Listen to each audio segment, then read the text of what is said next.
Hello and welcome to the In the Money Players podcast. This is our show dropping on Valentine's Day, February 14th, a Friday, 2025. Peter Thomas Fornital back with you. Very excited. We got a loaded show. If you're listening on the audio side, you'll have to watch it parsed out if you're on the YouTube side. And our first guest today, you see him there already on screen beside me on YouTube. A man I've had the pleasure of working with for a number of years. He's got a new gig, and it's an exciting gig, and he's going to tell us all about it on today's show. Welcome back to the In the Money airwaves, Dan Illman. Dan, how are things? Peter, can't imagine a better person to spend Valentine's Day with than you. It's so exciting to be here, but no, it's really exciting to be here at Laurel Park right now in the new Maryland Jockey Club. We wanna do some different things, some things that are horse player friendly. We want to be known as the horse players racetrack. We want you to play and win here at Laurel Park, and we've put up an exciting handicapping guide, laurelpark.com/picks. We've got picks from our entire team, my full card analysis, horses to watch, trainer stats, track and bias trends. And now Will Humphrey from In the Money Media is doing a really great job with trip notes and picking out horses that you really want to watch out for. He has a great eye as a horseman, but also as a handicapper. I really think that what we're offering right now for free at laurelpark.com and with our partners at Daily Racing Form, free DRP past performances. This is something that no other track is offering right now. And I haven't even mentioned the low 12% pick five yet. That's where I was going to go, actually. I was going to say the data side, what you guys are doing is amazing and something that horse players have been clamoring for years. But of course, where the rubber meets the road is on the wagering side. And that's the sequence we're going to be talking about on the show. The 12% pick fives, you have not one, but two of them on your cards when the racing calendar allows.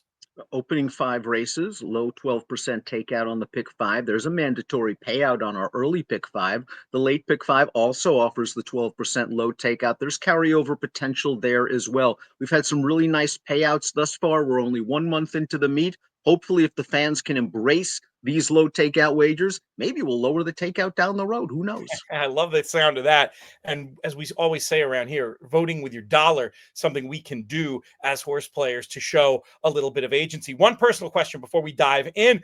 Folks know you around here from the time you spent over at Daily Racing Form, and I'm sure missing the content, some of the content you used to provide there. You already mentioned you're doing the daily Maryland write-up still as part of the handicapping guide, but I'm curious what it was about this new Maryland Jockey Club that motivated you to make this major life change.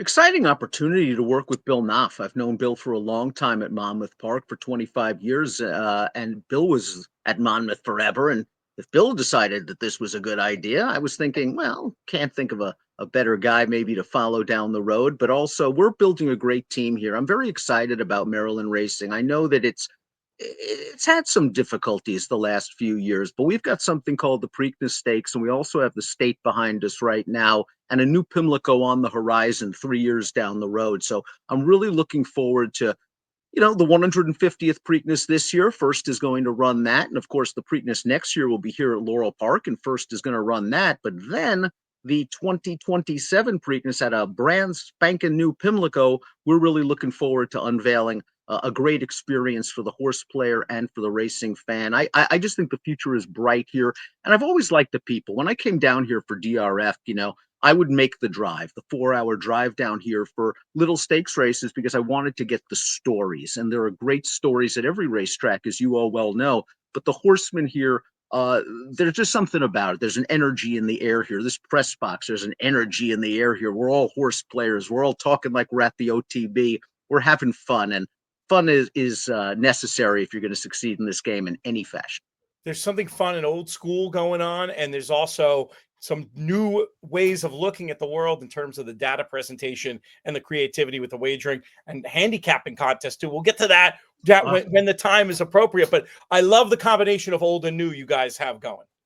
Now, I'm really excited about it as well. And thanks for mentioning the handicapping contest. Our Preakness preview day is Federico Tessio, Weber City Miss Day, a slew of stakes on the card. We're going to have a hybrid online and on-site handicapping contest. Lots of excitement, not only cash prizes, BCBC, NHC seats, and of course, there's just going to be a great opportunity to come on out, join the community of tournament players. We'll have some fun. Do you know who your online partners are going to be yet in terms of the hybrid piece of it, or is that being sorted out? Right now, it's Express Bet, TVG, and 4NJ Bets. Great. That gives players around the country a lot of options. And I think it's probably not a bad idea to try to get down there in person and see what's going on. Let's dive into these races, my friend.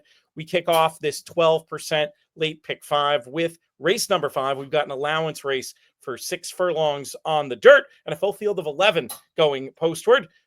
Who do you like in here to light this candle?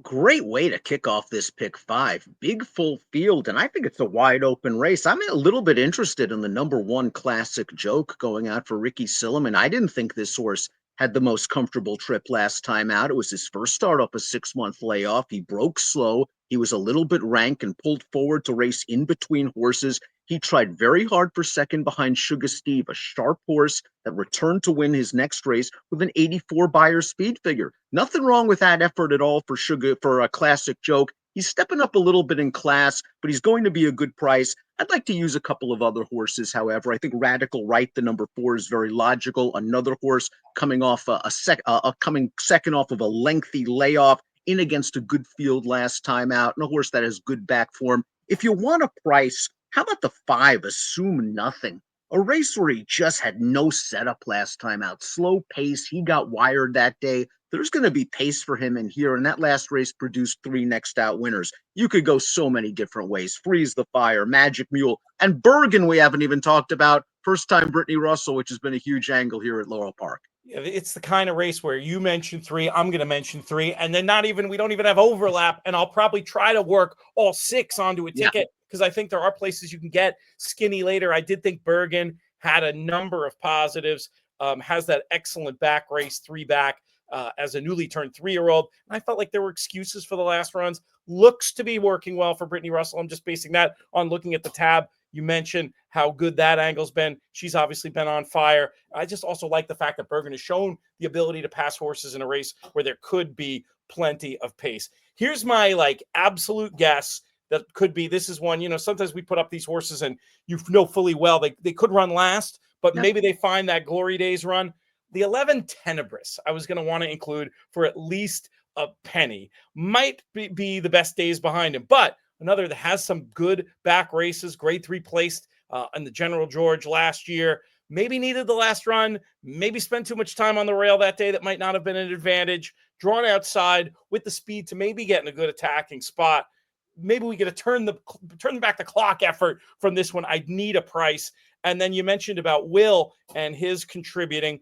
Freeze the Fire was one of the ones that he made an excellent case for in that handicapping guide. We should mention that's very easy to find over on the MJC website, or if you follow Dan on Twitter, I'll be retweeting the guides as well. Should be very easy to find that. But those are 6 different possible ways to go as we kick off this late pick 5 at Laurel on Saturday. Let's move on to the stakes portion of the card. There's actually one stake earlier, but the stakes portion of late pick 5 continues with the Barbara Fritchie Stakes, fillies and mares going 7 furlongs. And I'll just go first because I'm super boring in here, Dan. The 5 Irish Maxima just looked like the one that held all the cards. Best figures and looks the fastest early, drawn outside the other possible speed and has shown the ability to pass runners. I was thinking single and go on with life. Am I being too boring here?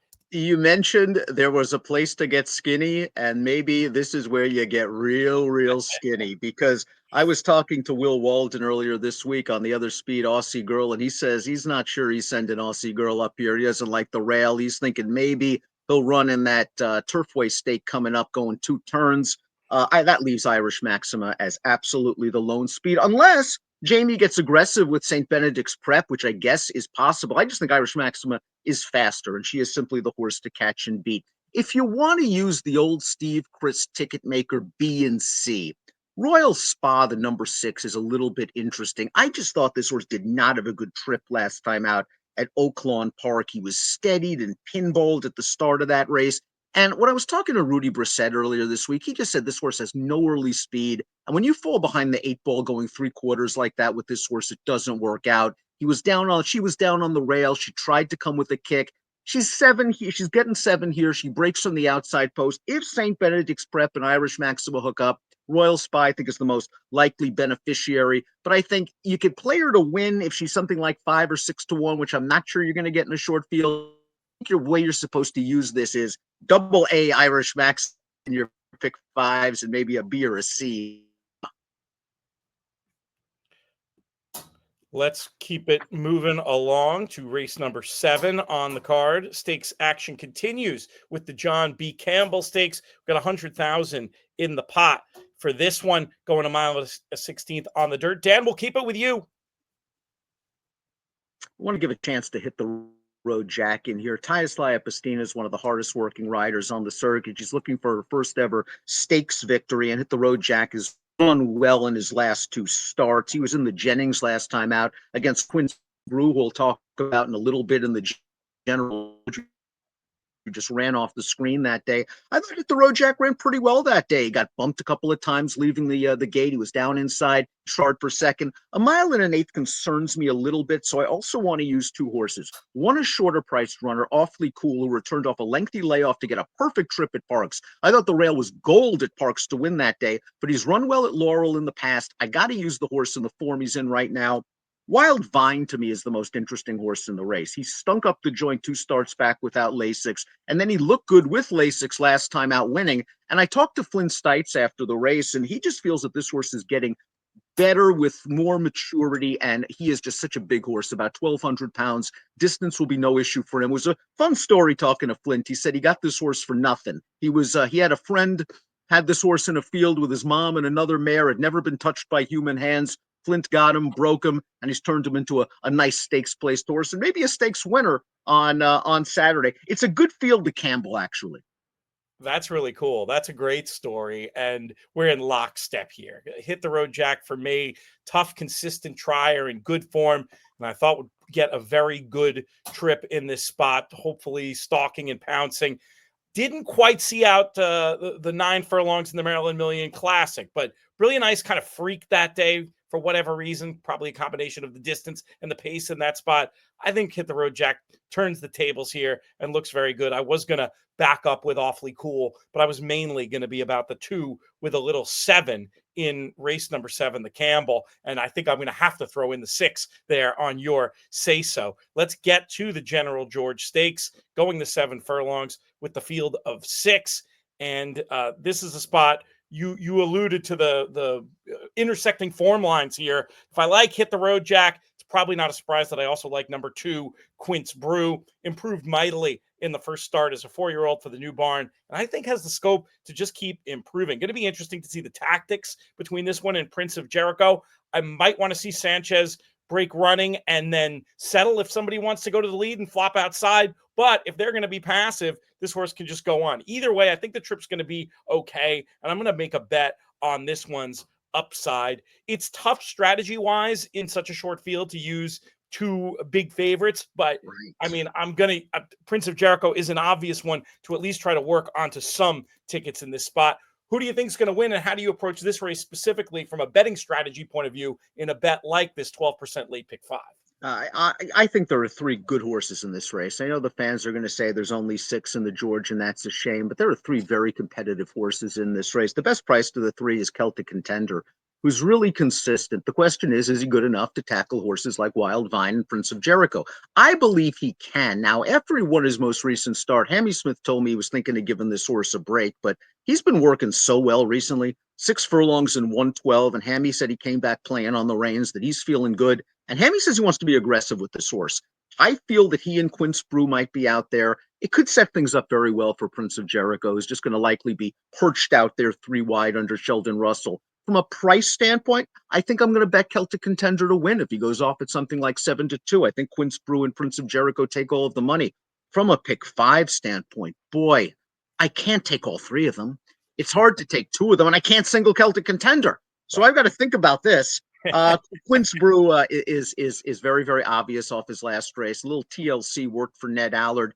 This horse was entered on Halloween, grabbed a quarter, had to miss some time. Ned gave him time, and he just exploded last time out. I think he is the horse to beat, but something tells me the Prince of Jericho is just going to trip out in here. So I might fade Quince Brew at a short price and use the other 2, and this is where I might get it. Well, we'll go head to head in the General George. It's good. We don't want to agree on all these races. Fair enough.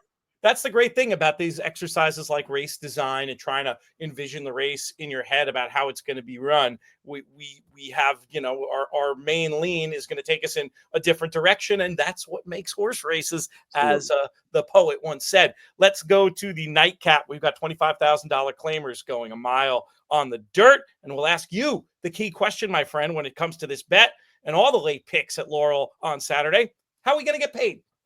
We're going to get paid in here, I think, with a horse like the 6, What a Hard Man Fided, or the 4, Bermuda Run. I know Wine Collector is the horse to catch and beat. Wine Collector ran so well last time out. Battled for the lead, never got a breather, really tried hard for second behind Hagrid's Flame, who was a Jamie Ness New York Invader coming in with a big fig and was a big favorite.